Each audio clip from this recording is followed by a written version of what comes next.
নমস্কার, আমি সুপর্ণা। আজ আমি আপনাদের শোনাবো আশাপূর্ণা দেবীর লেখা প্রথম প্রতিশ্রুতির চতুর্থ পর্ব। যদি আমার এই গল্প পাঠ আপনাদের ভালো লাগে তাহলে প্লিজ চ্যানেলটি লাইক করে দেবেন, শেয়ার করে দেবেন এবং অবশ্যই সাবস্ক্রাইব করে দেবেন। চলুন শুরু করা যাক।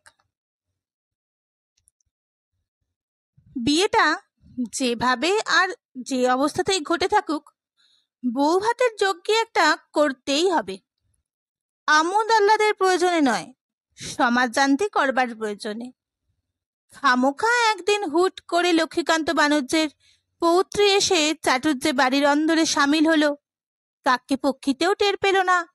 এটা তো আর কাজের কথা নয়। তার প্রবেশটা যে বৈধ এই খবরটুকু একটা পাকা দলিল তো থাকা চাই।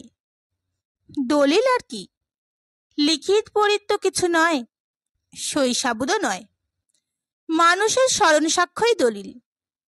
তা সেই স্মরণ সাক্ষ্য আদায় করতে হলে গ্রাম সমাজকে একদিন গলব বস্ত্র ডেকে এনে উত্তম ফলার খাইয়ে দেওয়া ছাড়া অন্য উপায় কি? তাছাড়া বাণুজ্যেদের মেয়ে যে চাটুর্যে পরিবারভুক্ত হলো তার স্বীকৃতিটাও তো দিতে হবে। বউ ভাতেও যজ্ঞিতে নতুন বউয়ের হাত দিয়ে ভাত পরিবেশন করিয়ে জাতি কুটুম্বের কাছ থেকে সেই স্বীকৃতি নেওয়া। অতএব বিয়েতে যজ্ঞের আয়োজন না করলেই নয়। আগে থেকে বিলি বন্দেশ নেই, হুটুকাক্কারি করে বিয়ে। তাই ভোজের আয়োজনেও হুড়োহুড়ি লেগে গেছে। অনুগত জনের অভাব নেই রামকালীর, দিকে দিকে লোক ছুটিয়ে দিয়েছেন। জানিতেই মনোহরার বায়না গেছে বর্ধমানে মিহিদানার। তুষ্টু গয়লাকে ভার দেওয়া হয়েছে দইয়ের, আর ভীমের জেলেকে ডেকে পাঠিয়েছে মাছের ব্যবস্থা করতে। কোন পুকুরে জাল ফেলবে, কমন তোলা হবে, এই সব নির্দেশ দিচ্ছিল রামকালী। সহসা সেই আসরে এসে উপস্থিত হলেন মোক্ষদা। এই তল্লাটে রামকালীকে ভয় করে না এমন কেউ নেই, বাদে মোক্ষদা। রামকালীর মুখের ওপর হক কথা শুনিয়ে দেবার ক্ষমতা একা মোক্ষদা রাখেন, নইলে দিন তারিণী পর্যন্ত ছেলেকে সমীহ করে চলেন। অবশ্যই ভাবা যেতে পারে রামকালীকে হক কথা শুনিয়ে দেবার সুযোগটা আসে কখন? যে মানুষটা কর্তব্য পালনে প্রায় ত্রুটিহীন, তাকে দু কথা শুনিয়ে দেবার কথা উঠছে কি করে? কিন্তু ওঠে, মোক্ষদা ওঠান। কারণ মোক্ষদার বিচার নিজের দৃষ্টিভঙ্গি দিয়ে। রামকালীর মতো যেটা নিশ্চিত কর্তব্য, প্রায়শই মোক্ষদার মতে সেটা অনর্থক বাড়াবাড়ি। তবে অধিকাংশ ক্ষেত্রেই হক কথার মূল কারণ হয়ে দাঁড়ায় সত্যবতী। হবে নাই বা কেন? রামকালী যদি এমন মেয়ে গড়ে তোলেন যেমন মেয়ে ভূভারতে নেই, তাহলে আর কথা শুনবার মোক্ষদার দোষ কি? সৃষ্টি ছাড়া ওই মেয়েটাকে তাই যখন তখন তার বাপের সামনে হাজির করে ন ভূত ন ভবিষ্যৎ করতেই হয় মোক্ষদাকে। আজও তাই রামকালীর দরবারে একা আসেনি মোক্ষদা, এসেছে সত্যবতীকে সঙ্গে করে। সত্যবতীও এসেছে বিনা প্রতিবাদেই। অবশ্য প্রতিবাদে লাভ নেই বলেই হয়তো এই অপ্রতিবাদ, অথবা হয়তো একটা তার নির্ভীকতা। ভীমের জেলের উপস্থিতির কালটুকু অবশ্য নিঃশব্দে দাঁড়িয়েছিলেন মোক্ষদা। কথার শেষে ভীমে রামকালীর দণ্ডবত হয়ে প্রণাম করে চলে যাবার পরক্ষণেই মোক্ষদা যেন ঝাঁপিয়ে পড়লেন। এই নাও রামকালী, তোমার গুণের অবতার কন্যের হাতের চিকচ্ছে করো দেবার, আর চিরকালটাই করতে হবে তোমাকে। এ মেয়েকে তো আর শ্বশুর ঘরে নেবে না। একটু দম নিলেন মোক্ষদা। মোক্ষদা দম নেবার অবকাশে রামকালী মৃদু হেসে বললেন, কি কি হলো আবার? হয়েই তো আছে সমস্তক্ষণ। মোক্ষদা দুই হাত নেড়ে বললেন, উঠতে বসতেই তো হচ্ছে, কাটছে ছিঁড়ছে ছড়ছে। এই আজ দেখো মেয়ের হাতের অবস্থা, পুড়িয়ে ঝুড়িয়ে এতখানি এক ফোসকা। আবার বলে কি বলতে হবে না বাবাকে, এমনিই সেরে যাবে, দেখো তুমি নিজে চোখে। ইত্যবসরে রামকালী মেয়ের হাতখানা তুলে ধরে শিহরিত হয়েছেন। কি ব্যাপার, এ কি করে হলো? কি করে হয়েছে শুধু? ওকেই শুধু। মেয়ের গুণের কথা এত বলি, কথা কানে করো না তো। তবে তোমাকে এই বলে রাখছি রামকালী, এই মেয়ের হতেই তোমার ললাটে অশেষ দুঃখ আছে। কথাটা নতুন নয়, বহু ব্যবহৃত। কাজেই রামকালী যে বিশেষ বিচলিত হন এমন নয়। তবে বাইরের গুরুজনকে সমীহ করার শিক্ষা রামকালীর আছে, তাই বিচলিত ভাবটা দেখান না। মেয়েটাকে নিয়ে আবার কি করলি? এত বড় ফোসকা পড়লো কিসে? দুধ ওতলানো হচ্ছিল গো। কালকে যখন রেশো বউ নিয়ে এসে ঢুকলো, উনি গেলেন পাতা জেলে দুধ ওতলাতে। আর এও বলি, এত বড় বুড়ি ধিঙ্গি মেয়ে এটুকু করতে হাতি বা পোড়ালি কি করে? রামকালী মেয়ের হাতের অবস্থাটা নিরীক্ষণ করে ঈষৎ গম্ভীর হয়ে মেয়ের উদ্দেশ্যেই বলেন, আগুনের কাজ তুমি করতে গেলে কেন? বাড়িতে আর লোক ছিল না? সত্য ঘাড় নিচু করে বলে, বেশি জ্বালা করছে না বাবা। জ্বালা করার কথা হচ্ছে না, করলেও সেই জ্বালা নিবারণের ওষুধ অনেক আছে। জিজ্ঞেস করছি, তুমি আগুনে হাত দিতে গেলে কেন? সত্য এবার ঘাড় তুলে সহসা নিজস্ব ভঙ্গিতে তরবর করে বলে ওঠে, আমি কি আর সাদে আগুনে হাত দিয়েছি বাবা? বড় বউয়ের মুখ চেয়ে দিয়েছি। আহা বেচারি, একেই তার সতীন কাটার জ্বালা, তার উপরে আবার দুধ উতলাবার হুকুম। মানুষের প্রাণ তো। সত্যর এই পরিষ্কার উত্তর প্রদানে একা রামকালী নয়, মোক্ষদাও তাজ্জব বনে যান। একে সর্বনেশে মেয়ে গো! ওই হোমরা চোমরা বাপের মুখের ওপর এই চোটপাটি উত্তর! গালে হাত দিয়ে নির্বাক হয়ে যান মোক্ষদা। কথা বলেন রামকালী, দুই ভ্রু কুচকে ঝাঁঝালো গলায় বলে, সতীন কাটার জ্বালাটা কি জানিস? কি জিনিস সে কথা তুমি তোমার মেয়ের কাছেই একবার শেখো রামকালী। মোক্ষদা সত্যবতীর আগেই তীক্ষ্ণ বিদ্রুপের স্বরে বলেন, আমরা এতখানি বয়সে যা কথা না শিখেছি, এই পুচকে ছুরি তা শিখেছে। কথার ধুকড়ি। সত্য এইসব উল্টো পাল্টা কথাগুলো দুধ চক্ষের বীজ দেখে। কেন রে বাপু, যখন যা সুবিধে তখন তাই বলবে কেন? এই এক্ষুনি সত্যকে বলা হলো বুড়ো ধিঙ্গি, আবার এখনই বলা হচ্ছে পুচকে ছুরি। সবই যেন ইচ্ছে খুশি। রামকালী পিসির দিকে এক নজরে তাকিয়ে জলদ গম্ভীর স্বরে কন্যাকে পুনঃ প্রশ্ন করেন, কই, আমার কথার জবাব দিলে না? বললে না সতীন কাটা কি জিনিস, আর তার জ্বালাই বা কি বস্তু? কি বস্তু সে কথা কি ছাই সত্য জানে, তবে বস্তুটা যে খুব একটা মর্মবিদারী দুঃখজনক সেটা বোধ করি জন্মাবার আগে থেকেই জানে। তাই মুখটা যথাসম্ভব করুণ করে তুলে বলে, সতীন মানেই তো কাঁটা বাবা, আর কাঁটা থাকলেই তার জ্বালা আছে। বড় বউয়ের প্রাণ তো এখন তুমি সেই জ্বালা ধরিয়ে দিলে। থামো! হঠাৎ ধমকে ওঠেন রামকালী। বিচলিত হয়েছেন তিনি। বাস্তবে কি বিচলিত হয়েছেন এতক্ষণে? বিচলিত হয়েছেন মেয়েটির ভবিষ্যৎ ভেবে নয়, সহসা মেয়ের অন্তরের মলিনতার পরিচয় পেয়ে। এ কি, এরকম তো ধারণা ছিল না তার, ছিল না হিসেবের মধ্যে। এটা হলো কোন ফাঁকে? সত্যবতীর বহুবিধ নিন্দাবাদ তার কানে এসে ঢোকে, সেসব তিনি কখনোই বড় একটা গ্রাহ্য করেন না। করেন না শুধু মেয়ের স্বভাবের প্রকৃতিতে একটা নির্মল তেজের প্রকাশ লক্ষ্য করে। সত্যর হৃদয়ে হিংসা দেশের ছায়া মাত্র নেই, এইটাই জমা ছিল হিসেবের খাতায়। এহেন নিজ হিংসুটে কথাবার্তা শিখে ফেলল সে কখন? কিন্তু বাড়তে দেওয়া ঠিক নয়, শাসনের দরকার। তাই আরো বাঘা গর্জনে বলে ওঠেন, কেন, সতীন কিসে এত ভয়ঙ্করী হলো? সে এসে ধরে মেরেছে তোমাদের বড় বউকে? বাবার বাঘা হুমকিতে সত্যবতীর চোখে জল উপচে এসে পড়েছিল, কিন্তু সাহসে হার মানে না সে।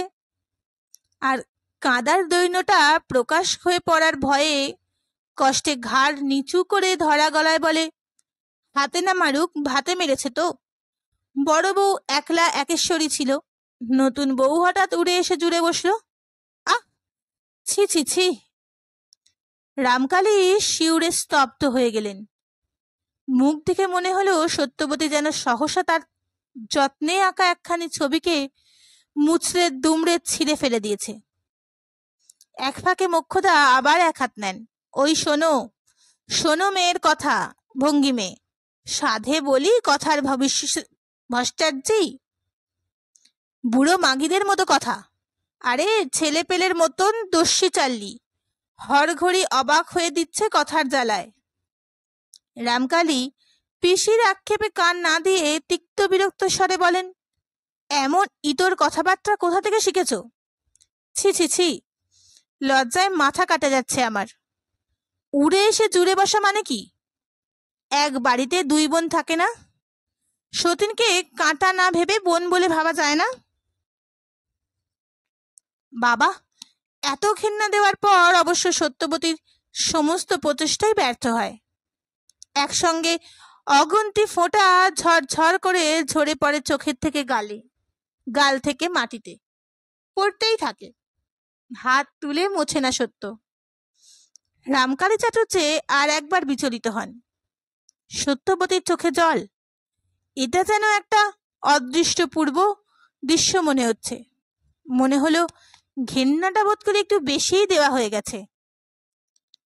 ঔষধে মাত্রাধিক্য রামকালীর পক্ষে শোচনীয় অপরাধ। মনে পড়ল মেয়েটার হাতের ফোসকায়ও কম জ্বালাদায়ক নয়। এখনই প্রতিকার করা দরকার। তাই ঈর্ষৎ নরম গলায় বললেন, এরকম নীচ কথা আর বলো না, বুঝলে? মনেও এনো না। সংসারে যেমন ভাই বোন ননদ দেওর যা ভাসুর সব থাকে, তেমনই সতীনও থাকে, বুঝলে? কই দেখি হাতটা।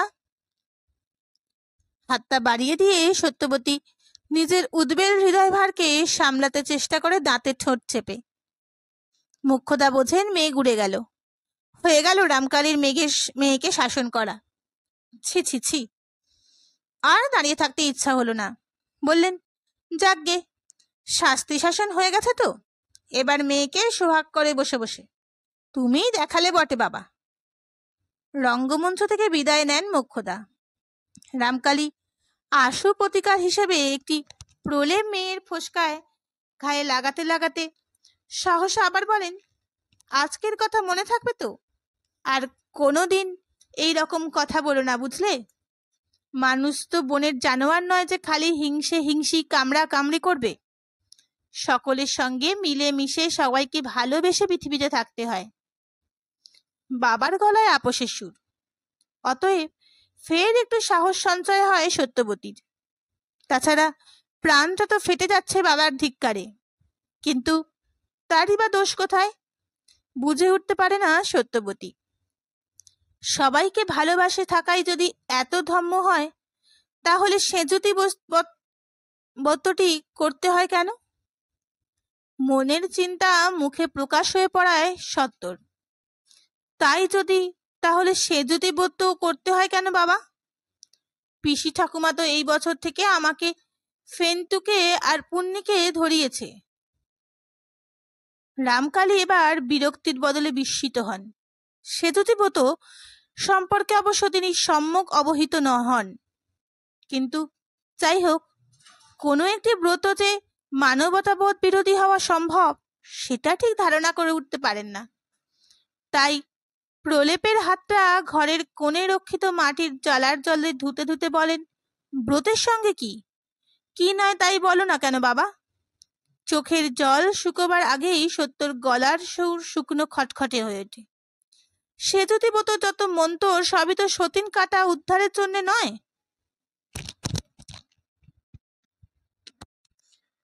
রামকালী একটুক্ষণ চুপ করে থাকেন। কোথায় যেন একটা আশার আলো দেখতে পাচ্ছেন। এইরকমই একটা কিছু গোলমেলে ব্যাপার ঢুকে গিয়েছে মেয়ের মাথায়, নচেত সত্যর মুখে অমন কথা। হাতে অনেক কাজ, তবু রামকালী বিবেচনা করেন সদুপদেশের দ্বারা কন্যার হৃদয় কানন হতে সতীন কণ্টকের মূল উৎপাদন করা কর্তব্য। তাই ভুরু কুচকে বলেন, তাই নাকি? সেই মন্তরটা কি? মন্তর কি একটা বাবা? সত্যবতী মহোৎসাহে বলে, গাদা গাদা মন্তর, সবকিছুই মনেই আছে। ভেবে ভেবে বলছি রোসো। পেথমে তো আলপনা আঁকা, ফুল লতা পাতা নকশা কেটে তার ধারে কোণে হাতা বেরি হাতিকুড়ি স্টক করে ঘর সংসারের প্রত্যেকটি জিনিস এঁকে নেওয়া। তারপর একটু একটা করে ধরে ধরে মন্তর পড়তে হয়। হাতায় হাত দিলাম, বললাম, হাতা হাতা হাতা খা সতীনের মাথা। খোয়ার হাত দিয়ে খোয়া খোয়া খোয়া সতীনের মাকে ধরে নিয়ে যাক 3 মিনসের গোড়া। তারপর বেরি বেরি বেরি সতীন মাগি চেরি, বটি বটি বটি সতীনের ছেড়াদ্দে কুটনকুটি, হাড়ি হাড়ি হাড়ি আমি যে হই জন্ম এস্ত্রী, সতীন করে বাড়াড়ি। চুপ চুপ। রামকালী জলদ গম্ভীর স্বরে বলেন, এইসব তোমাদের ব্রতর মন্তর? এইসব যে ব্রতের মন্ত্র হওয়ার উপযুক্ত নয়, সেই সত্যটা যেন সত্যর বোধের জগতে সহসা এই মুহূর্তে একটি সচকিত আলোক ফেলে যায়। সে উৎসাহের বদলে মৃদুস্বরে বলে, আরো কত আছে? আরো আছে বটে। আচ্ছা বলো তো শুনি, আরো কি কি আছে? দেখি কিভাবে তোমাদের মাথাগুলো চিবানো হচ্ছে। জানো আরো? হ্যাঁ, সত্য বড় বড় ঘাড় কাত করে বলে, আর হচ্ছে ঢেকি ঢেকি ঢেকি সতীন মরে নিজে আমি উপুর হয়ে থেকে দেখি। তারপর গে অশক্ত কেটে বসত করি, সতীন কেটে আলতা পড়ি, ময়না ময়না ময়না সতীন যেন হয় না। তারপর এক মুঠো দুব্বো ঘাস নিয়ে বলতে হয়, ঘাস মুটি সতীন হোক কানা কুষ্টি। গয়না এঁকেও ছুঁয়ে ছুঁয়ে মন্তর আছে। বাজু বন্ধ পৌঁছে খাড়ু, সতীনের মুখে স্বাদ ছাড়ু। পান এঁকে বলতে হয়, ছাঁচি পান এলাচি গুঁড়ো আমি সোহাগী সতীন দুও। আচ্ছা থাক, হয়েছে, আর বলতে হবে না। রামকালী হাত নেড়ে নিবৃত করেন। এসব গালমন্দ তোমাদের পুজোর মন্তর বলো? আমরা বলি কি গো বাবা? সত্যবতী তার পণ্ডিত বাপের এহেন অজ্ঞতার আকাশ থেকে পড়ে চোখ গোল গোল করে বলে, জগৎ শুদ্ধ সবাই বলে যে সতীন যদি বোনের মতন হবে, তবে এত মন্তরে সৃজন হবে কেন? বোনের খেয়ারের জন্য কি কেউ ব্রত করে? আসল কথা, বেটা ছেলেরা তো আর সতীনের মর্ম বোঝে না, তাই একটা ঢোক গিলে নিয়ে সত্য। কারণ বেটা ছেলের সম্পর্কে পরবর্তী যে বাক্যটি জিভের আগায় এসে যাচ্ছিল, সেটা বাবার প্রতি প্রয়োগ করা সমীচীন কিনা বুঝতে না পেরে দ্বিধা এলো। রামকালী গম্ভীর মুখে বললেন, তা হোক, এ ব্রত তোমরা আর করো না। করো না? ব্রত করো না? মাথায় বজ্রপাত হলো সত্যর। এ কি আদেশ, এখন উপায়? এদিকে পিতৃ আজ্ঞে, অপরদিকে ব্রেতপতিত হলে তো জল জ্যান্ত নরক। আর পিতৃ আজ্ঞে পালন না করার পাতকটা ঠিক কতদূর গ্রহিত না জানা থাকলেও সেই পাতকের পাতকীয় যে নরকের কাছাকাছি পৌঁছতে হবে, এই বিষয়ে সত্য নিঃসন্দেহ। অনেকক্ষণ দুজনেই স্তব্ধ। তারপর আস্তে আস্তে কথাটা তোলে সত্য। ধরা ব্রত উদযাপন না করে ছেড়ে দিলে যে নরকগামী হতে হবে বাবা? না, হবে না। এইসব ব্রত করলেই নরকগামী হতে হয়। পিসি ঠাকুমাকে তাহলে তাই বলবো? কি বলবে? এই সেজুতি করতে তুমি মানা করেছ। আচ্ছা থাক, এখনই তাড়াতাড়ি তোমায় কিছু বলার দরকার নেই। যা বলবার আমিই বলবোক্ষণ। তুমি যাও এখন, হাতটা সাবধান, কোথাও ঘষে ফেলো না। সত্যবতীর অবস্থাটা দাঁড়ায় অনেকটাই ন যৌন ন তৌস্ত। বাবার হুকুম চলে যাওয়ার, অথচ মনের মধ্যে প্রশ্নের সমুদ্র। সেই সমুদ্রের ঢেউ আর কার পায়ের কাছে আসতে পড়লে সুরা হবে বাবা ছাড়া? বাবা কি, আবার কি? বস্তুটা যদি অন্যায়, সতীন যদি ভালো বস্তু, তাহলে বড় বউ অত কষ্ট হচ্ছে কেন? বড় বউ, রসুর বউ কষ্ট হচ্ছে? সে তোমাকে বলেছে তার কষ্ট হচ্ছে? রামকালীর কণ্ঠে ফের ধমকের সুর ছায়া ফেলে, কিন্তু সত্যবতী দমে না। ধিক্কারে দমে বটে সত্য, কিন্তু ধমকে নয়। তাই বাঘভঙ্গিতে সতেজতা এনে মোক্ষদার ভাষায় কথার ভট্টাচার্যের মতোই তরবর করে বলে, বলতে যাবে কেন বাবা? সবে কি আর মুখ ফুটে বলতে হয়? চেহারা দেখে বোঝা যায় না? কেঁদে কেঁদে চোখ মুখ বসে গেছে। অমন যে সোনার বর্ণ, যেন কালি মেরে গিয়েছে। পরশু থেকে মুখে এক বুন্দু জল দেয়নি। নকুলজ্জার বলছে বটে, পেট ব্যথা করছে, তাতেই খিদে নেই, তাতেই কাঁদছি। কিন্তু বুঝতে সবাই পারছে, কে আর ঘাসের ভাত খায় বলো? মরার ওপর খাড়ার গা, তার উপর আবার আজ নতুন বউয়ের হাতের সুতো খোলা। কেউ বলছে বড় বউকে অন্য ঘরে দিয়ে ওই ঘরেই নেমকর্ম হবে। কেউ বলছে আহা থাক, বড় বউ নাকি ও বাড়ির সাবি পিসিকে বলেছে অত ধন্দয় কাজ নেই, চাটুজ্জে পুকুরে অনেক জায়গা আছে, তাতেই আমার ঠাঁই হবে। সর্বনাশ! প্রমোদ কোনেন রামকালী। মেয়ে মানুষের অসাধ্য কাজ নেই। কে বলতে পারে মেয়েটা সত্যি ওই রকম কোনো দুর্মতি করে বসবে কিনা? এও তো মহা জ্বালা। কোথায় ভদ্রলোকের জাত মান উদ্ধারের কথা ভেবে আনন্দ করবি, তা নয় এইসব প্যাচ। কেন, ত্রিভুবনে আর কারোর সতীন হয় না? হয়েছে আর কি, ওই সব অক্ষত্রে ব্রত পার্বণ করিয়ে শিশুকাল থেকে মেয়েগুলোর পরকাল ঝরঝরে করে রাখা হয়েছে কিনা? মেয়ে মানুষ জাতি কুয়ে গোড়া। ঘরের লক্ষ্মী বলে সৌজন্য দেখালে কি হবে? এক একটি মহা অলক্ষ্মী। নইলে রেশোর ওই বউটা, কি বা বয়স তার, কিনা এত বড় বড় কথা, জলে ডুবে মরবার সংকল্প। ছি ছি! এই কথা বলেছেন বড় বৌমা? অন্ধকার মুখে বলেন রামকালী। সাবি পিসি তো বলছিল। বাবার মুখ দেখে এবার একটু ভয় ভয় করে সত্যর। কিন্তু ভয় করলে তো চলবে না, তার যে কর্তব্য রয়েছে বাবাকে চৈতন্য করাবার। এত বোধবুদ্ধি বাবার, অথচ স্বামী আর একটা বিয়ে করলে আনলে মেয়ে মানুষের প্রাণ ফেটে যায় কিনা সেই জ্ঞান নেই। আর না যদি ফাটবে, তাহলে কইকেই কেন 3 যুগে হেয় হয়েও রামকে বনবাসে পাঠিয়েছিলেন? কথক ঠাকুরের কথাতেই তো শুনেছি সত্য। রাজার রানী তিনি, তাও মনে এত বিষ। আর বড় বউ বেচারি নিরীহ ভালো মানুষ, শুধু মনের ঘেন্নায় নিজে মরতে চেয়েছে। সত্যর প্রাণে এত জ্বালা লাগার আর একটা কারণ, বড় বউকে দুটো সান্ত্বনার কথা বলবার মুখ তার নেই। নেই তার কারণ, এই মর্মান্তিক হৃদয় বিদারক নাটকের নায়ক হচ্ছে স্বয়ং সত্যবতীরই বাবা। ইশারায় ইঙ্গিতে ঘরে পড়ে সকলেই তো রামকালীকে দুষছে। দুষবারও কথাও। ছেলে মায়ের যে গৌরব আলাদা। বড় বউ যদি ছেলের মা না হতো তাহলেও বা কথা ছিল। কেঁদে কেঁদে যদি ওর বুকের দুধ শুকিয়ে যায়, ছেলে বাঁচবে কিসে? এদিকে রামকালী ভাবছেন বউটাকে শায়েস্তা করার উপায় কি। গ্রাম শুদ্ধ লোক নেমন্তন্ন করেছেন, রাত পোহালেই যজ্ঞী।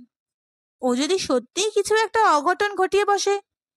অনেক ভেবে গলাটা ঝেড়ে বলেন, ওইসব হচ্ছে ছেলের বুদ্ধির কথা। তুমি আমার হয়ে বৌমাকে গিয়ে বলোগে ওসব ছেলে মানুষের বুদ্ধি ছেড়ে দিতে। বলোগে বাবা বললেন মন ভালো করব ভাবলেই মন ভালো করা যায়। বলোগে উনুন কাজকর্ম করুন, ভালো করে খানদান, মনের গলদ কেটে যাবে। সত্য আর একবার বাবার অজ্ঞতার কাতর হয়। তবে শুধু কাতর হয়ে চুপ করেও থাকে না, একটু তাচ্ছিলের হাসি এসে বলে, তা যদি কেটে যেত তাহলে তো মাটির পৃথিবীটা স্বর্গে হতো বাবা।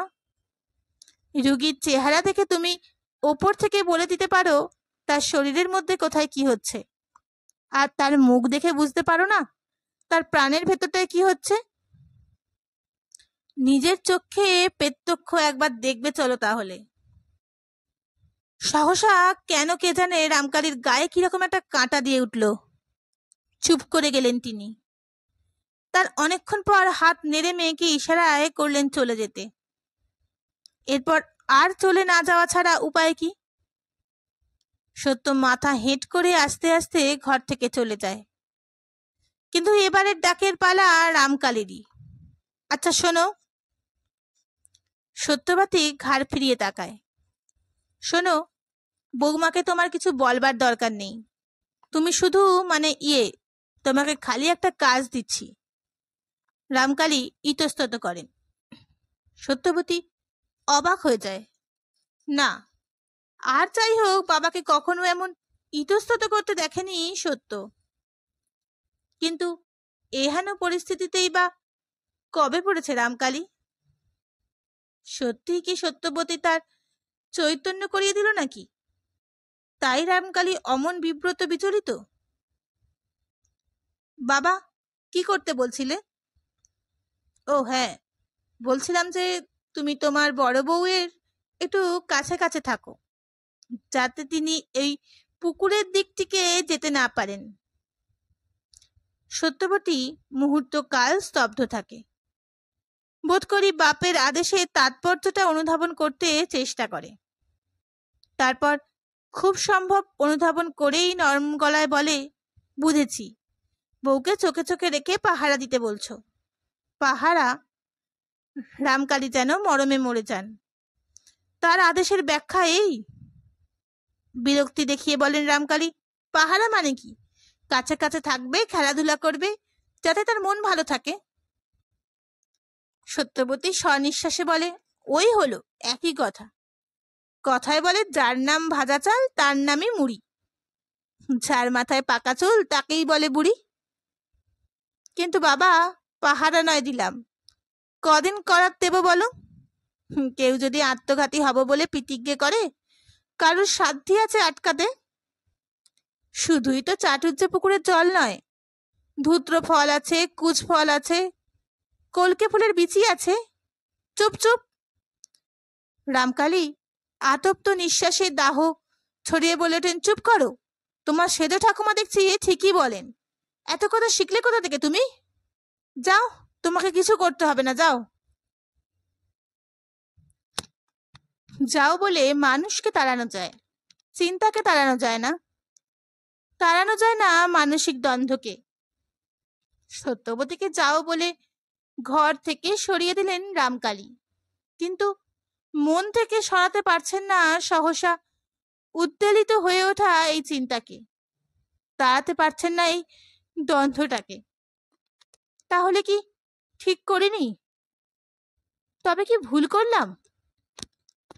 চিন্তার এই দ্বন্দ্ব রামকালীকে তাড়িয়ে নিয়ে বেড়াচ্ছে। ঘর থেকে চণ্ডীমণ্ডপে, চণ্ডীমণ্ডপ থেকে বারবাড়ির উঠোনে, সেখান থেকে বাগান বরাবর, কি জানি কেন একেবারে চাটুজ্জে পুকুরের ধারে। পুকুরের ধারে ধারে পায়চারি করতে থাকেন রামকালী। দীর্ঘায়িত শরীর সামনের দিকে ঈষৎ ঝোঁকা, দুই হাত পিঠের দিকে জোর করা, চলনে মন্থরতা। রামকালীর এই ভঙ্গিটা লোকের প্রায় অপরিচিত। দৈবাত কখনো কোনো জটিল রোগের রোগী মরণ বাতন অবস্থায় চিন্তিত রামকালী এইভাবে পয়চারি করেন। আয়ুর্বেদ শাস্ত্রের পুঁথি নেড়ে ঔষধ নির্বাচন করেন না রামকালী, এইভাবে বেরিয়ে বেরিয়েই মনে মনে করেন। হয়তোবা পুঁথির পৃষ্ঠাগুলো মুখস্থ বলেই সেগুলো আর না নাড়লেও চলে, শুধু ভেবে দেখলেই চলে। কিন্তু সে তো দৈবাত। ঔষধ নির্বাচনের জন্য চিন্তার বেশি সময় নিতে হয় না কবিরের চাটুর্যকে। রোগীর চেহারা দেখলেই মুহূর্তের রোগ এবং তার নিরাকরণ ব্যবস্থা দুই তার অনুভূতির বাতায়নে এসে দাঁড়ায়। তাই চিন্তিত মূর্তিটা তার কদাচিৎ দেখতে পাওয়া যায়। ঋজু দীর্ঘ দেহ, শালগাছের মতো সোজা সতেজ, দুই হাত বুকের ওপর আড়াআড়ি করে রাখা, প্রশস্ত কপাল, খড়গনাশা, আর দৃঢ় নিবদ্ধ ওষ্ঠাধরে ঈষৎ বঙ্কিম রেখায় আত্মপ্রত্যয়ে সুস্পষ্ট ছাপ। এই চেহারাই রামকালীর পরিচিত চেহারা। কিন্তু আজ তার ব্যতিক্রম ঘটেছে। আজ রামকালীর মুখের রেখায় আত্মজিজ্ঞাসার তীক্ষ্ণতা। তবে কি ভুল করলাম? তবে কি ঠিক করিনি? তবে কি আরো বিবেচনা করা উচিত ছিল? কিন্তু সময় ছিল কোথা? বারবার ভাবতে চেষ্টা করছেন রামকালী, তিনি কি বুদ্ধিভ্রংশ হয়েছেন? তাই একটা অবোধ শিশুর এলোমেলো কথার উপর এতটা মূল্য আরোপ করে এতখানি বিচলিত হচ্ছেন। কি আছে এত বিচলিত হবার? সত্যিই তো ত্রিভুবনে সতীন কি কারোর হয় না? অসংখ্যই তো আছে। বরং নিঃস্বপত্ন স্বামী সুখ কটা মেয়ের ভাগ্যে জোটে, সেটাই আঙুল গুনে বলতে হয়। কিন্তু এই চিন্তা দাঁড়াচ্ছে না। চেষ্টা করে আনা যুক্তি ভেসে যাচ্ছে হৃদয় তরঙ্গের ওঠাপাড়ায়। কিছুতেই উড়িয়ে দিতে পারছেন না এক ফোঁটা একটা মেয়ের কথাগুলোকে। বহুবিধ গুণের সমাবেশে উজ্জ্বল বর্ণাঢ্য চরিত্র রামকালীর, পুরুষের আদর্শ স্থল। তবু সে চরিত্রের গাঁথনিতে একটু বুঝি খুঁত আছে। মানুষকে মানুষের মর্যাদা দেবার শিক্ষা আছে তার। শিক্ষা আছে বয়োজ্যেষ্ঠকে সম্মান সমীহ করবার।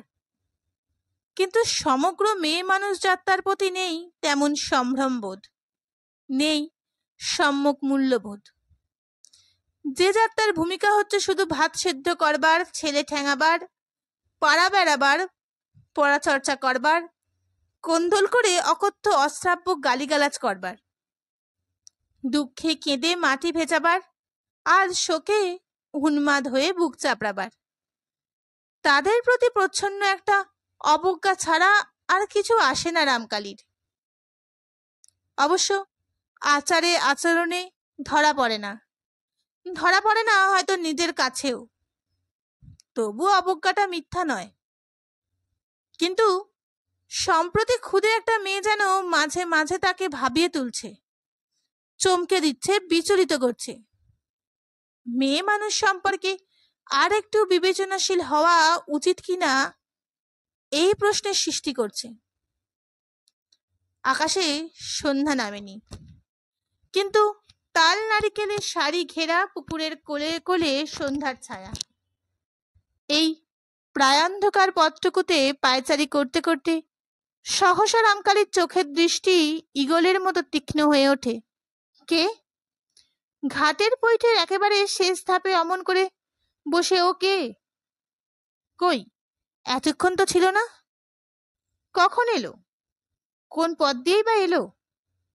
আর কেনই বা এলো এমন ভরা ভরা সন্ধ্যায় একা একা? এই সময়ে ঘাটের পথে এখন একা মেয়েরা কদাচিৎ আসে, অবশ্য মোক্ষদা বাদে। কিন্তু দূর থেকেই কে তা ঠিক বুঝতে না পারলেও মোক্ষদা যে নয় সেটা বুঝতে পারলেন রামকালী। তবে কে? অভূতপূর্ব একটা ভয়ের অনুভূতিতে বুকের ভেতরটা কেমন শিরশির করে উঠল। রামকালীর পক্ষে এই অনুভূতি নিতান্তই নতুন। অন্ধকার দ্রুত গাঢ় হয়ে আসছে, দৃষ্টিকে তীক্ষ্ণতর করেও ফল হচ্ছে না। অথচ এর যে কাছাকাছি গিয়ে ভালো করে নিরীক্ষণ করবার মতো অসঙ্গত কাজও রামকালীর পক্ষে সম্ভব নয়। কিন্তু একেবারে অগ্রাহ্য করাই বা চলে কি করে? সন্দেহ যে ঘনীভূত হচ্ছে। এ আর কেউ নয়, নির্ঘাত রাসুর বউ। কিন্তু সত্য কি করলো? সত্যবতী পাহারা দেওয়ার নির্দেশটা পালন করলো কই? দিব্যি বড়সড় একটা কলসি ওর সঙ্গে রয়েছে মনে হচ্ছে। যারা সাঁতার জানে তাদের পক্ষে জলে ডুবে মরতে কলসিটা নাকি সহায়ক। আর ছেলে মানুষ একটা মেয়ে যদি ওই কলসিটা গলায় বেঁধে, চিন্তাধারা ওই একটা দুশ্চিন্তার শিলাপাথরকে ঘিরেই পাক খেতে থাকে। কিছুতেই মন আসে না। অসময়ে জলের প্রয়োজনেও কলসি নিয়ে পুকুরে আসতে পারে লোক। তবে এটা ঠিক, জল ভরবার তাগিদ কিন্তু দেখা যাচ্ছে না ওই ভঙ্গিতে। কলসির কানাটা ধরে চুপচাপ বসে থাকাকে কি তাগিদ বলে? না, জলের জন্য অন্য কেউ নয়, এ নির্ঘাত রাসুর বউ। মরবার সংকল্প নিয়ে ভর সন্ধ্যায় একা পুকুরে এসেছে। তবু চট করে বুঝি সব শেষ করে দিতে পারছে না।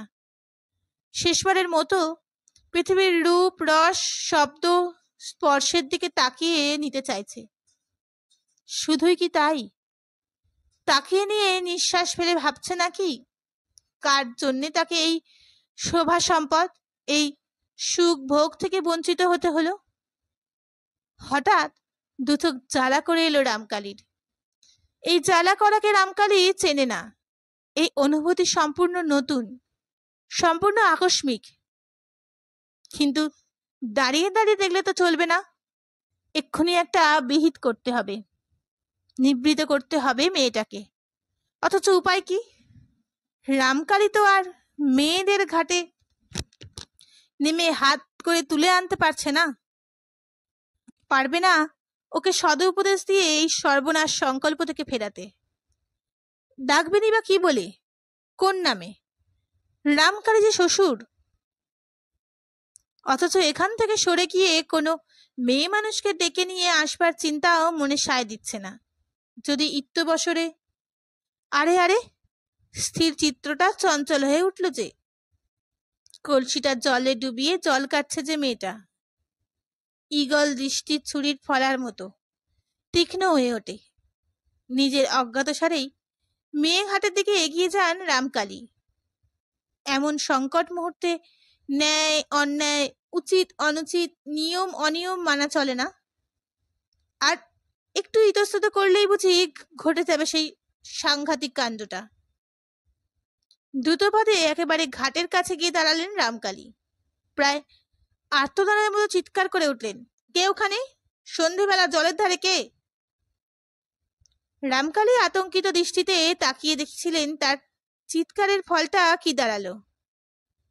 ওই যে সাদা কাপড়ের অংশটুকু দেখা যাচ্ছিল এতক্ষণ, সেটা কি এই আকস্মিক ডাকের আঘাতে সহসা নিশ্চিহ্ন হয়ে গেল? যেটুকু ইতস্তত ছিল সেটুকু আর রইল না। তাই তো বসে রয়েছে জলের মধ্যে পায়ের পাতা ডুবিয়ে। জীবন আর মৃত্যুর মধ্যে ব্যবধান শুধু একটি লহমার, একটি ডুবের। আর তারপরেই তো ওই সব দুঃখের অবসান, সব জ্বালার শান্তি। ওইখানেই তো ওর হাতে রয়েছে সব ভয় জয় করবার শক্তি। তবে আর রামকালীর শাসনকে ভয় করতে যাবে ও কোন দুঃখে? সাদা কাপড়টা দেখা যাচ্ছে এখনো, একটু যেন নড়ছে। রুদ্ধশ্বাস বক্ষে অপেক্ষা করতে থাকেন রামকালী। অথচ এই বিমূঢ় ভূমিকায় অভিনয় করা ছাড়া ঠিক এই মুহূর্তে আর কি করার আছে রামকালীর? যতক্ষণ না সত্যি মরণের প্রশ্ন আসছে, ততক্ষণ বাঁচানোর ভূমিকা আসবে কি করে? জলে পড়ার আগে জল থেকে তুলতে যাওয়ার উপায় কোথা? যতই ভয় পেয়ে থাকুন রামকালী, এমন কাণ্ডজ্ঞান হারায়নি যে শুধু ঘাটের ধারে বসে থাকা মেয়েটাকে হাত ধরে হিড়হিড় করে টেনে নিয়ে আসবেন মেয়েটা মরতে যাচ্ছে ভেবে। কি করবেন তবে? সাদা রংটা এখনো নিশ্চিহ্ন হয়ে যায়নি, এখনো কিছু করা যাবে? সহসা আত্মস্থ হয়ে উঠলেন রামকালী। সাহস যেন ফিরে পেলেন নিজেকে। কি আশ্চর্য, কেন বৃথা আতঙ্কিত হচ্ছেন তিনি? এখনই তো হাঁক পারলেই তো এই অঞ্চলের 10-20টা লোক ছুটে আসবে। তখন আর চিন্তা কি? নিজের ওপর আস্থা হারাচ্ছিলেন কেন? অতএব হাঁক পারলেন, তেমন ধারাই হাঁক বটে। মৃত্যু পথবর্তিনীও যাতে ভয়ে গুড়গুড়িয়ে ওঠে। জলৎকম্বিত স্বরে অভ্যস্ত আদেশের ভঙ্গিতে হাঁক পারলেন রামকালী, যে হাও জল থেকে উঠে এসো, আমি বলছি উঠে এসো। ভর সন্ধ্যায় জলের ধারে থাকবার দরকার নেই। আমিটার ওপর বিশেষ একটু জোর দিলেন। না, হিসেবে ভুল হয়নি রামকালীর, কাজ হলো। এই ভরাট ভারী আদেশের সুরে কাজ হলো। কলসিটা ভরে নিয়ে তাড়াতাড়ি উঠে এলো মেয়েটা এক গলা ঘোমটা টেনে।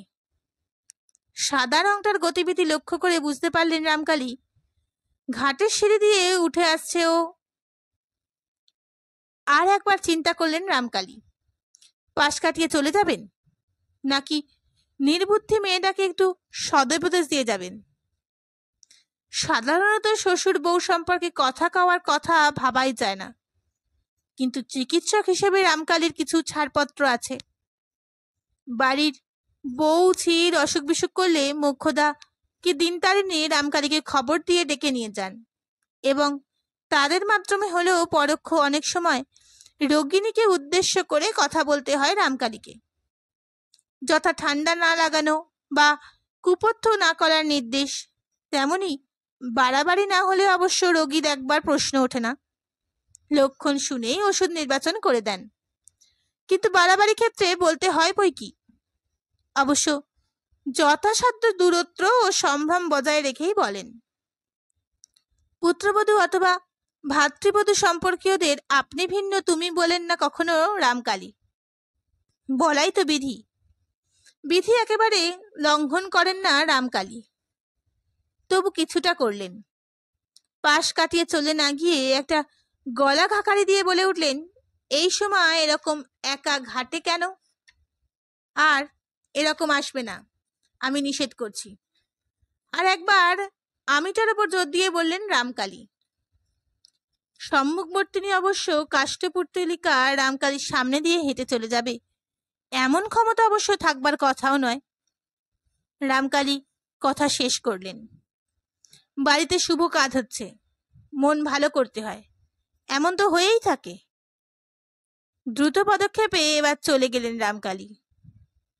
রামকালী চলে গেলেও কাঠের পুতুলখানা আরো কিছুক্ষণ কাঠ পাথরের মতো দাঁড়িয়ে থাকে। কি ঘটনা ঘটে গেল যেন বুঝতেই পারে না। কি হলো, এটা কি করে সম্ভব হলো? এমন তো হয়েই থাকে, মানে কি? উনি কি তাহলে সব জেনেছেন, জেনেও ক্ষমা করে গেলেন? মাথা ঠান্ডা রেখে সদুপদেশ দিয়ে গেলেন মন ভালো করতে? সত্যি কি তবে উনি দেবতা? দেবতা ভেবেও বুকের কাঁপুনি আর কমতে চায় না শঙ্করীর।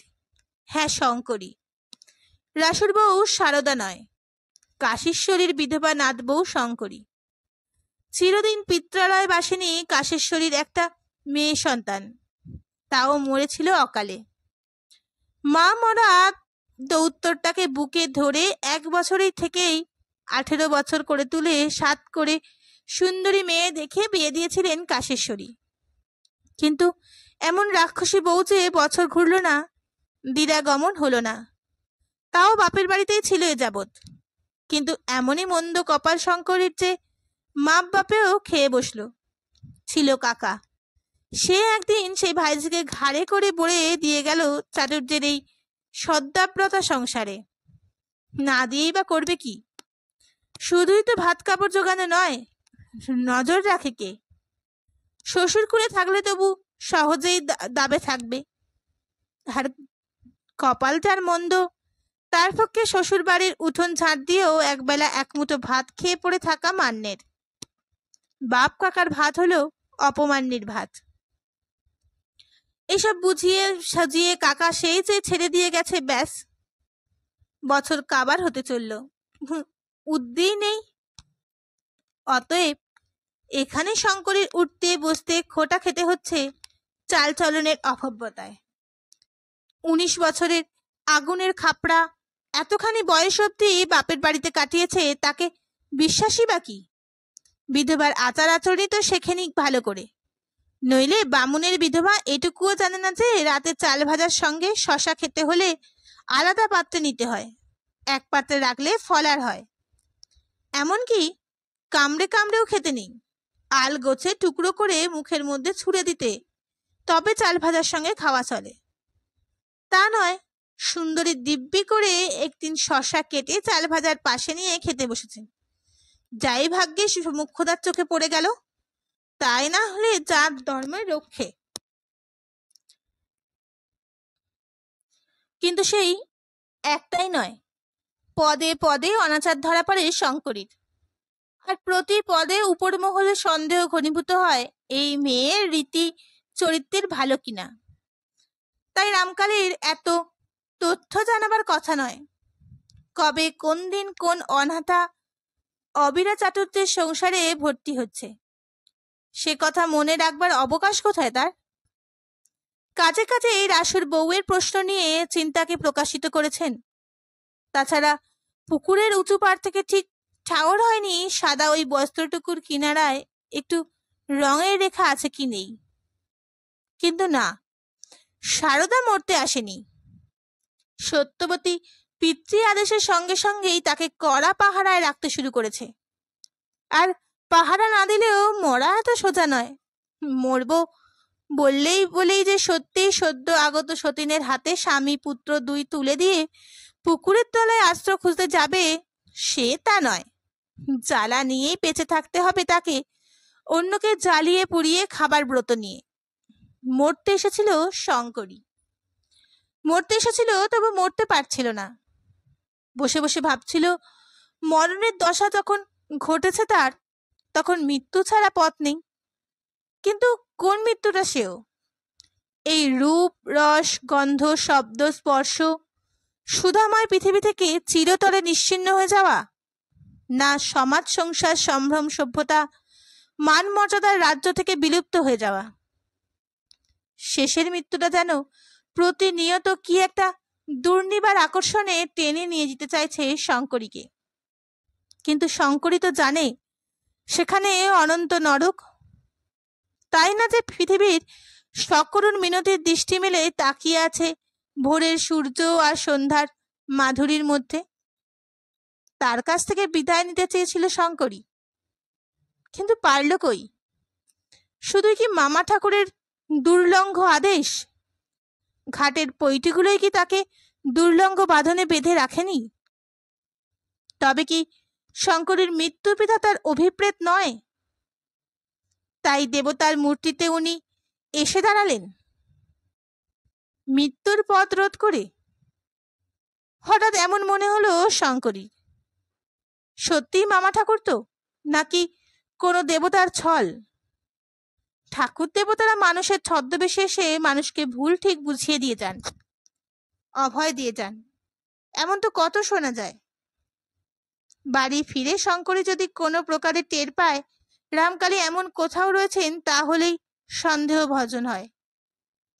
ভাবতে ভাবতে ক্রমশ শঙ্করীর এমন ধারণায় গড়ে উঠতে থাকে, নিশ্চয়ই খোঁজ নিলে দেখা যাবে মামা ঠাকুর এখন এই গ্রামেই নেই, রোগী দেখতে দূরান্তে গেছেন।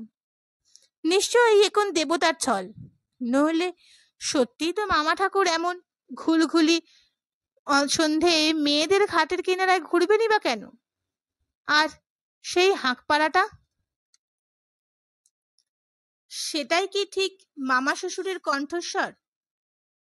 মাঝে মাঝেই তো ভেতর বাড়িতে আসেন মামা ঠাকুর, কথাবার্তাও কম মার সঙ্গে, খুড়ির সঙ্গে, পিসির সঙ্গে। কই গলার শব্দে এতটা চড়া সুর শোনা যায় না তো। মৃদু গম্ভীর ভারী ভরাট গলা, আর কথাগুলিও দৃঢ় গম্ভীর। এই মামা ঠাকুর দেখলেও পুণ্যি হয়। বড় মামা ঠাকুরের মতন নন ইনি। বড় মামা ঠাকুরকে দেখলে ভক্তি ছেদ্দা ছুটে পালায়। কিন্তু কথা হচ্ছে দেবতার ছদ্মবেশের সম্বন্ধে একেবারে নিঃসংশয় হবার উপায়টা কি? কোথায় মেয়ে মহল আর কোথায় পুরুষ মহল? চাটুর্যেদের এই শতখানেক সদস্য সম্বলিত সংসারে স্ত্রীরাই সহজে স্বামীদের তত্ত্ব পান না, তা আর কেউ? অবশ্যই পুরুষের তত্ত্ববার্তা নেবার প্রয়োজনই বা কি মেয়েদের? দুজনের জীবনযাত্রায় ধারা তো সম্পূর্ণ বিপরীতমুখী। পুরুষের কর্মধারার চেহারা যেমন মেয়েদের অজানা, সেই দিকে উঁকি মারবার সাহস মেয়েদের নেই। তেমনি পুরুষের নেই অবকাশ মেয়েদের কর্মকাণ্ডের দিকে অবহেলা দৃষ্টিটুকু নিক্ষেপ করবার। একই ভিটে বাস করলেও উভয়ের ভিন্ন আকাশের তারা। তবু মনে মনে হতে লাগলো শঙ্করীর, কোনো উপায়ে একবার খোঁজ করা যায় না মামা ঠাকুর বাড়িতে আছেন কিনা? থাকলে কি অবস্থায় আছেন? এইমাত্র ফিরলেন না, অনেকক্ষণ থেকে বসে আছেন। আহা, মামা ঠাকুরের সঙ্গে যদি কথা কইতে পারা যেত, তাহলে বোধ করি ভগবানকে দেখতে পাওয়ার আশাটা মৃত্যু শঙ্করীর। তা ওকে ভগবানের সঙ্গে তুলনা করবে না তো করবে কি শঙ্করী? এত ক্ষমা আর কোন মানুষের মধ্যে সম্ভব? এত করুণা আর কার প্রাণে আছে? শঙ্করীর মর্ম কথা জানতে পারলে স্ত্রী জগতের কেউ কি অমন দয়া, অমন সহানুভূতি দিয়ে কথা বলতে পারত? না। তার মাথা মুড়িয়ে মাথায় ঘোল ঢেলে গায়ের বার করে দিত শঙ্করীকে, আর পিছনে ঘৃণায় হাততালি দিতে দিতে বলতো, ছি ছি ছি, গলায় দড়ি, তুই না হিন্দুর মেয়ে, তুই না বামুনের ঘরের বিধবা? আচ্ছা, কিন্তু হঠাৎ কেন সর্বশরীরে কাঁটা দিয়ে ওঠে শঙ্করী? মামা ঠাকুর টের পেল কি করে? কে বলবে, কে জানে? তাও যদি বা কোনো প্রকারের সন্ধান পেয়ে থাকেন, যদি সেই পরম শত্রুটাই এসে কোনো ছলে ভয়ে ডরে ফাঁস করে দিয়ে গিয়ে থাকে। শঙ্করী যে আজ এই সন্ধ্যায় ডুবে মরবার সংকল্প নিয়ে ঘাটে এসেছিল, এ কথা জানতে পারলে কি করবেন তিনি? মাত্র আজই তো দণ্ড কয়েক আগের সংকল্পটা স্থির করেছে শঙ্করী, অনেক ভেবে ভেবে, অনেক নিঃশ্বাস ফেলে, অনেক চোখের জলে মাটি ভিজিয়ে। বিয়ে বাড়ি, শাশুড়ি দিদি শাশুড়ির দল বাড়তি কাজে ব্যস্ত, কে কোথায় কি করছে না করছে কেউ লক্ষ্য করবে না। আজই ঠিক উপযুক্ত সময়। তাছাড়া আসছে কাল বাড়িতে যজ্ঞী, আত্মীয় কুটুম্বের ভিড় লাগবে বাড়িতে। সে জানে কোন ছুতোয় কে শঙ্করীর রীতিনীতির ব্যাপারখান করবে, শঙ্করীর চালচলনের নিন্দে করবে, ঢিঢি পড়ে যাবে বাড়িতে। না না, মরতেই যদি হয় আজকেই হচ্ছে তার শ্রেষ্ঠ সময়। এই সময় 7-17 ভাবনার বোঝা মাথায় করে ঘাটে এসেছিল শঙ্করী, জীবনের সমস্ত বোঝা নামিয়ে দেবার জন্যে। কিন্তু আবার গায়ে কাঁটা দিয়ে উঠল শঙ্করীর। কিন্তু বিধাতা নিষেধ করলেন, মরণের দরজা থেকে জীবনের রাতে ফিরিয়ে আনলেন শঙ্করীকে। তবে আর দ্বিধা কেন? শঙ্করী বিধবা হলেও ওর আনা জল নিরামিষ ঘরে চলে না। ও অনাচারে ও অদীক্ষিত শরীর। শঙ্করী বিধবা হলেও ওর আনা জল নিরামিষ ঘরে চলে না। ওর অনাচারে ওর অদীক্ষিত শরীর। জলের কলসিটাকেই তাই মাঝের দালানে এনে বসালো শঙ্করী। ছেলেপুলেদের খাবার দরকারে লাগবে। কলসি নামানোর শব্দে কোথা থেকে যেন এসে হাজির হলো সত্যবতী। এসেই এদিক ওদিক তাকিয়ে আস্তে আস্তে বলল, সর্বনাশ করেছে কাটোয়ার বউ, তোমার নামে চিঠি পড়ে গেছে। বাড়িতে অনেক বউ, কাজেই আশেপাশের বউদের তাদের বাপের বাড়ির দেশের নাম করে অমুক বউ তমুক বউ বলতে হয়। তাছাড়া শঙ্করী নবাগতা, ওর আর পর্যায়ক্রমে মেজ সেজ দিয়ে নামকরণ হয়নি। বুকটা ধরাস করে উঠল শঙ্করীর। কিসের সর্বনাশ? তবে কি ধরা পড়ে গেছে? ঘরের কোণে রাখা মাটির প্রদীপের আলোয় মুখের রং গড়ন দেখা গেল না, শুধু গলার স্বরটা শোনা গেল কাঁপা কাঁপা, ঝাপসা ঝাপসা। কিসের সর্বনাশ রাঙা ঠাকুরজি? আজ না তোমার লক্ষ্মীর ঘরে সন্ধে দেবার পালা ছিল? সত্যর কণ্ঠস্বরে বিস্ময় আর সহানুভূতি। লক্ষ্মীর ঘরে সন্ধ্যের দেখানোর পালা? ও শুধু এই? বুকের পাথরটা নেমে গেল শঙ্করীর। হালকা হলো বুক।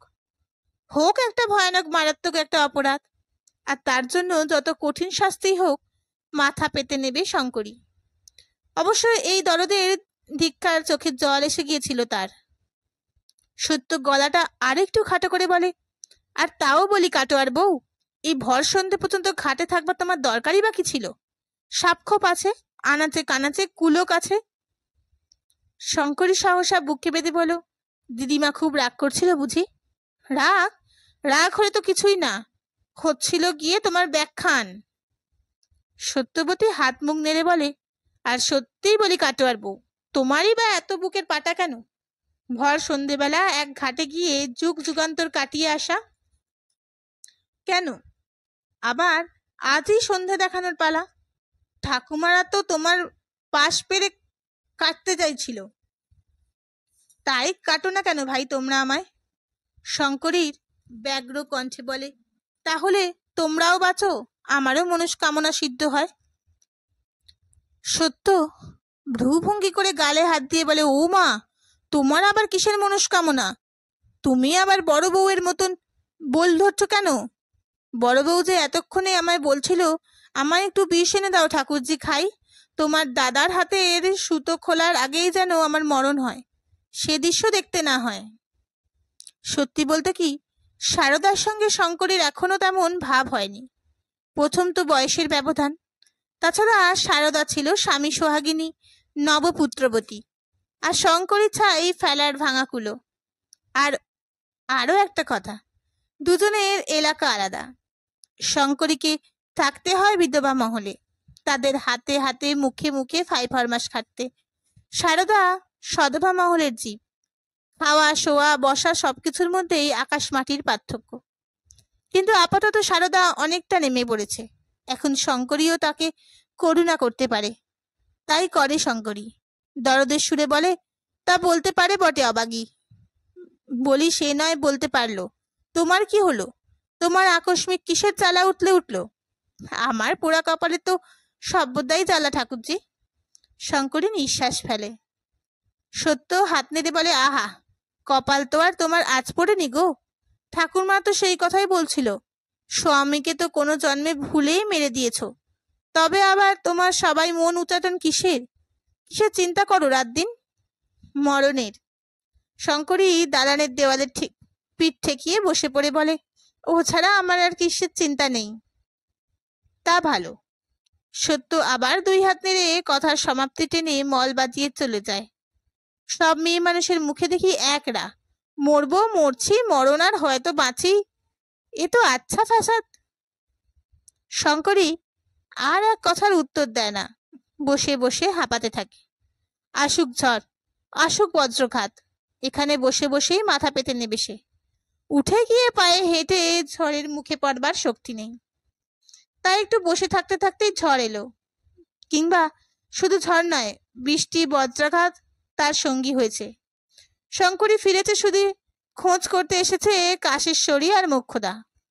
পিছনে দর্শকের ভূমিকা নিয়ে ভুবনেশ্বরী, রামকালীর স্ত্রী।